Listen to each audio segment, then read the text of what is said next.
ខ្ញុំបានឈរនៅទីតាំងប្រាង្គកណ្ដាលនៃក្រុមប្រាសាទព្រះពិធូតែប្រាសាទនេះឈ្មោះបច្ចុប្បន្នហៅប្រាសាទតាទួតបាទនេះបងប្អូនមើលរូបព្រះអង្គស្អាតមានរាប់សិបបាទខាង Good morning what's up guys ឥឡូវនេះខ្ញុំឈរនៅក្រុមប្រាសាទនៅក្នុងរាជធានីអង្គរធំរាជធានីយសធរពុរៈហើយក្រុមប្រាសាទនេះឈ្មោះប្រាសាទព្រះពិធូដែលមានឈ្មោះប្រាសាទជាច្រើនប្រាសាទលឹងបាទប្រាសាទជាច្រើនតែជាក្រុមប្រាសាទព្រះពិធូដែលបានសាងសង់ឡើងនៅសតវត្សទី12ដោយស្ដេចព្រះបាទសូរ្យវរ្ម័នទី2ដែលសាងសង់អង្គរវត្តមានដូចជាប្រាសាទបន្ទាយសម្រែបាទប្រាសាទអង្គរវត្តប្រាសាទជាច្រើនបូកនឹងប្រាសាទក្រុមព្រះពិធូនេះហើយយើងបានស្ដាប់ឮរៃយំពិតជាអស្ចារ្យមែនទែនបាទហើយខ្ញុំចូលចិត្តជាងគេគឺនេះដើមអង់គ្លេសគេថា Strangled Fig Tree បាទជាដើមឈើពាត់ដើមឈើមួយទៀតបាទមានដើមឈើច្រើនប្រភេទហើយខាងក្នុងប្រាសាទនេះគឺជាប្រាសាទpyramid បាទបើសិនជាយើងមើលប្រាសាទពីច្រើនដែលសាងសង់ដែលមានចន្ទាខ្ពស់គឺជាក្រុមប្រាសាទ pyramid ដែលសង់ឧទ្ទិសជូនអាទិទេពសាសនាព្រាហ្មណ៍ពិសេសព្រះវិស្ណុឬក៏ព្រះសិវៈបាទស្តៀងទៅនឹងក្រុមប្រាសាទកោះកេរដែរហើយនេះគឺជាជើងទម្រនៃលឹងព្រះឥសូរឬក៏លឹងព្រះសិវៈនៅសាសនាព្រាហ្មណ៍មានអាទិទេព3អង្គដែលសំខាន់គឺអាទិទេពព្រះសិវៈបំផ្លាញលោកអាទិទេពព្រះវិស្ណុថែរក្សាលោកហើយនិងព្រះព្រហ្មគឺបង្កើតលោកបាទហើយនេះ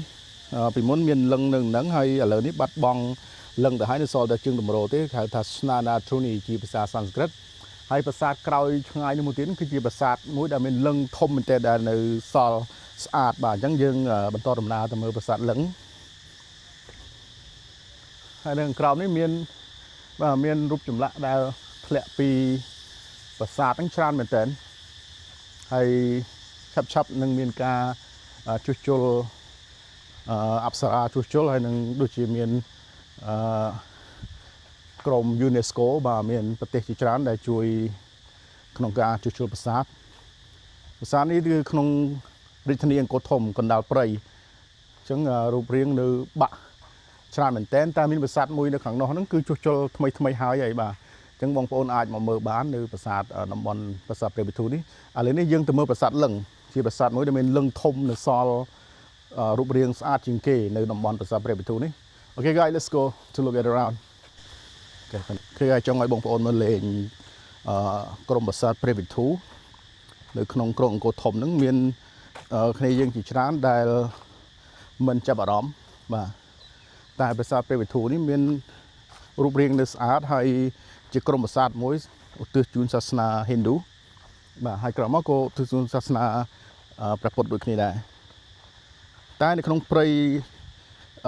ដាច់ស្រយាលពីប្រាសាទផ្សេងមិនសូវមានក្រុមភ្ញៀវមកទស្សនាទេទាំងភ្ញៀវជាតិទាំងភ្ញៀវអន្តរជាតិប៉ុន្តែនៅរូបរាងស្អាតបាទប្រាសាទនេះស្អាតក្នុងកំឡុងពេលដែលខ្ញុំដើរពីប្រាសាទមួយទៅប្រាសាទមួយនៅក្នុងក្រុមប្រាសាទព្រះពិធូនេះខ្ញុំចង់ចែកម្លែកតកតងនឹងសម័យបុរាណបាទអង្គរយើងគឺមានទឹកដីធំធេងល្វឹងល្វើយបាទគឺទៅដល់ចិនខាងជើងហ្នឹងហើយខាងត្បូងដល់សមុទ្រតាមជើងធំនេះពិសេសមែនតើខ្ញុំនឹងឡើងទៅប្រាសាទលឹងដែលមានតម្កល់លឹងព្រះឥសូរហ្នឹងបាទ Shivalinga ជាភាសាសំស្ក្រឹតឡើងចដារៀងនេះតិចហើយតំញ៉ាំបាយហើយមិញ See this beautiful សៀមរាបមានប្រាសាទច្រើនណាស់បាទជាង90ប្រាសាទនៅក្នុងតំបន់អង្គរហើយជិត200ប្រាសាទនៅក្នុងសៀមរាបទាំងមូល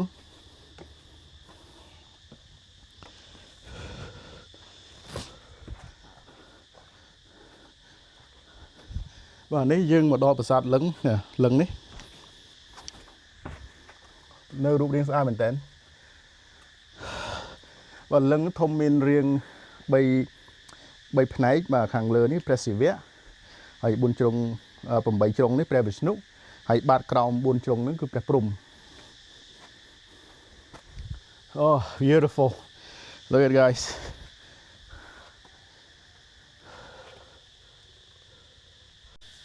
បាទខ្ញុំនៅក្រមប្រាសាទព្រះវិធូនៅក្នុងរាជធានីអង្គរធំហើយខាងក្រៅខ្ញុំនេះគឺជាលឹងព្រះឥសូរដែលមានរូបរាងជា3ផ្នែកខាងលើគឺតំណាងឲ្យព្រះសិវៈ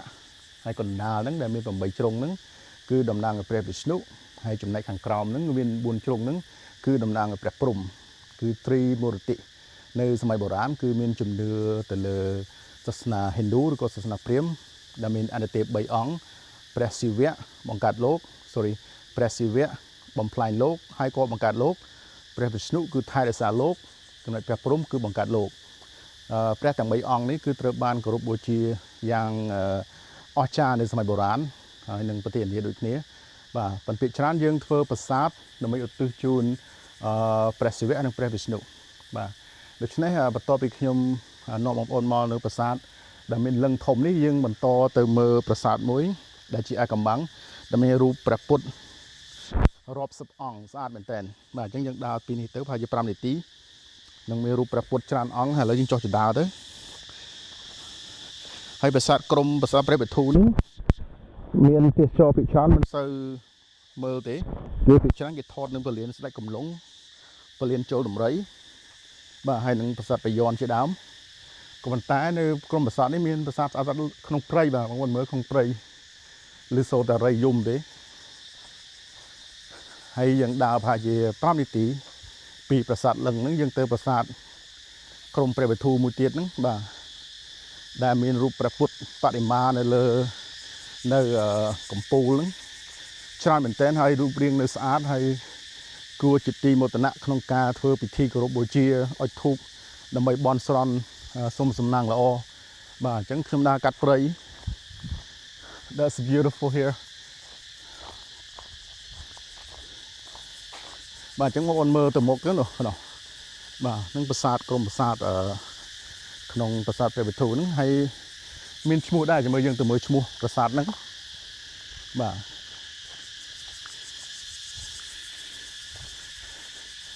មានអារម្មណ៍ថាសំណោះសំណោកមានរៃយំមានសัตว์មានស្វាបាទប្រាសាទនេះហៅប្រាសាទតាទួតបាទជាឈ្មោះថ្មីទេតែយើងដាក់នាមហៅថាប្រាសាទតាទួតបាទនេះហៅប្រាសាទតាទួតនេះគឺជាក្រុមប្រាសាទនៃប្រាសាទព្រះវិធូដែរតែដូចជារូបរាងធំជាងគេជាប្រាសាទពីរ៉ាមីតសង់នៅសតវត្សទី12រូបព្រះពុទ្ធប្រហែលជាសង់ក្រោយមកទៀតដោយសារប្រាសាទនេះសង់នៅសតវត្សទី12ដើមសតវត្សបាទដោយព្រះបាទសូរ្យវរ្ម័នទី2អូខេយើងងាកទៅមើលប្រាសាទ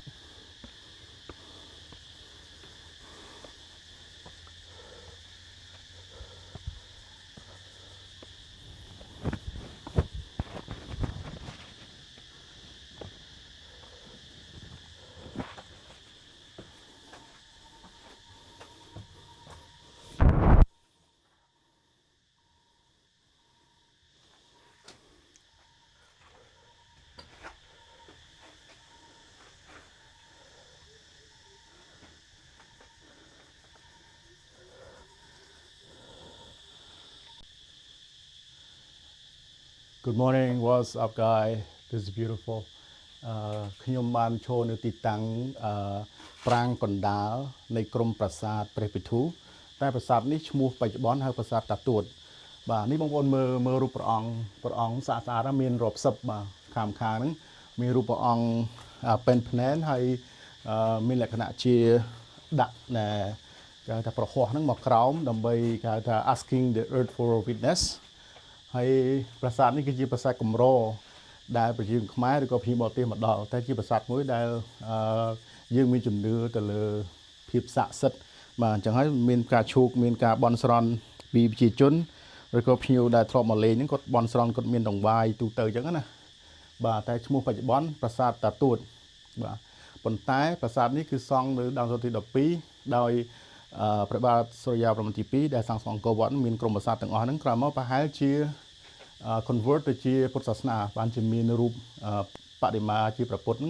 ច្រើនអង្គនៅប្រាង្គកណ្ដាលអញ្ចឹងកន្លែងនេះប្រហែលជា